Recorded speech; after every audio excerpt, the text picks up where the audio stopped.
మీ దగ్గర పూజా సామాగ్రి లేదు, విదేశాల్లో ఉన్నారు, లేదా ప్రతిరోజు విధిగా పూజ చేయడానికి అవకాశం లేదా? అయితే శాస్త్రాలు చెప్పిన ఒక అద్భుతమైన మార్గం ఉంది.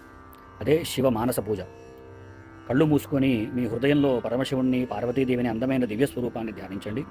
మానసికంగా అత్యంత అందమైన పుష్పాలతో పూజ చేస్తున్నట్లు, పవిత్రమైన గంగాజలంతో అభిషేకం చేస్తున్నట్లు, బంగారు దీపాలతో హారతిస్తున్నట్లు, రత్నాలతో అలంకరించిన ఆసనంపై స్వామివారిని ఆసీనులు చేస్తున్నట్లు, అమృతంతో సమానమైన నైవేద్యాన్ని సమర్పిస్తున్నట్లు భావించాలి. ఇక్కడ ఒక్కటి ముఖ్యమైన విషయం, భగవంతుని ఆరాధనలో మన భావం ఎంతో ముఖ్యమైనది. మనసుతో భక్తితో సమర్పించిన పూజ మానస పూజ.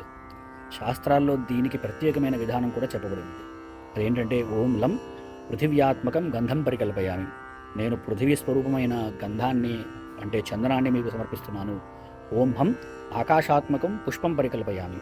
ప్రభు, నేను ఆకాశ స్వరూపమైన పుష్పాన్ని మీకు సమర్పిస్తున్నాను. తర్వాత ఓం యం వాయువాత్మకం ధూపం పరికల్పయామి. నేను వాయుదేవుని స్వరూపంగా ధూపాన్ని మీకు సమర్పిస్తున్నాను. తర్వాత ఓం రం వన్యాత్మకం దీపం దర్శయామి. నేను అగ్నిదేవుని స్వరూపమైన దీపాన్ని మీకు సమర్పిస్తున్నాను.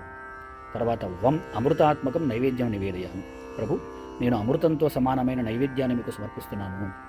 ఓం సం సర్వాత్మకం సర్వోపచారం సమర్పయామి. సమస్త ఉపచారాలను మీ పాద పద్మాల వద్ద సమర్పిస్తున్నాను.